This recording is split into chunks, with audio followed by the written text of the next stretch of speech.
J'ai 3 minutes pour vous expliquer l'intérêt de mon travail, l'opportunité et surtout la nécessité de ce travail, qui consiste à être un avocat exclusivement de victimes, qui n'est affilié à aucune compagnie d'assurance et qui, au contraire, est totalement indépendant des compagnies et lutte, j'allais dire, contre les compagnies d'assurance qui ont elles-mêmes leur propre avocat, leur propre médecin. Je défends les victimes d'accidents de la circulation, voitures, motos, beaucoup de motards, d'accidents du travail, parfois très lourds accidents du travail, d'accidents médicaux, d'accidents du sport, d'agressions, parfois très graves également, et de toutes sortes d'accidents qui donnent lieu à la réparation du préjudice corporel. Avocat de victime, cela veut dire avocat totalement indépendant des compagnies d'assurance. C'est-à-dire que les compagnies d'assurance ont leur propre avocat, leur propre médecin, et en face, la victime aura son propre avocat qui travaille avec son médecin, ce qu'on appelle médecin conseil ou médecin de recours.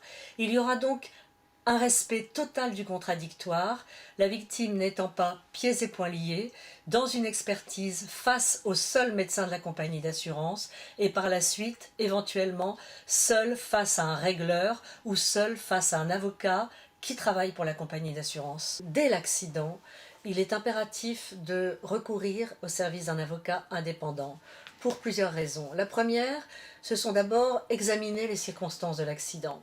Parfois, nous avons des surprises et un dossier qui paraît perdu au départ, soit un jeune motard qui aurait roulé en excès de vitesse, qui aurait débridé, je donne un exemple, qui aurait débridé sa moto, on s'aperçoit par la suite que ce jeune a été malheureusement percuté par une voiture qui n'avait pas vu un panneau de signalisation. Donc il y a dès le départ, dès les circonstances de l'accident, des vérifications à faire. Le deuxième poste, c'est la réunion d'expertise. Les expertises doivent avoir lieu très vite, organisées par la compagnie d'assurance. Or, 9 fois sur 10, la victime non informée se présente seule à cette réunion d'expertise. Elle se retrouve seule face au médecin de la compagnie d'assurance. Malheureusement, la mission qui est confiée par la compagnie d'assurance à son médecin ne comporte pratiquement jamais l'examen de tous les postes de préjudice que présente la victime à ce moment-là. Je pense qu'il est de l'intérêt d'une victime, un intérêt majeur, d'être défendue par un avocat indépendant des compagnies d'assurance qui travaille avec son propre médecin.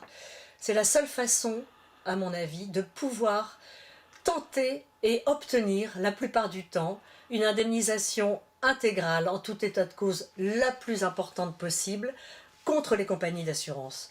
Cela tombe sous le sens. La compagnie d'assurance a une logique économique. Elle n'a pas intérêt à payer trop son assuré ou la victime de son assuré. La victime a sa propre logique. Obtenir le maximum d'indemnisation qui tendra vers la réparation, si possible, intégrale de son préjudice. Voilà, je vous invite à prendre contact avec moi. Vous avez mon adresse mail sur la page contact de mon site. N'hésitez pas à m'envoyer un courrier, je vous répondrai. Et sachez que si nous nous voyons, nous nous rencontrons, je mettrai tout en œuvre pour vous défendre au mieux de vos intérêts.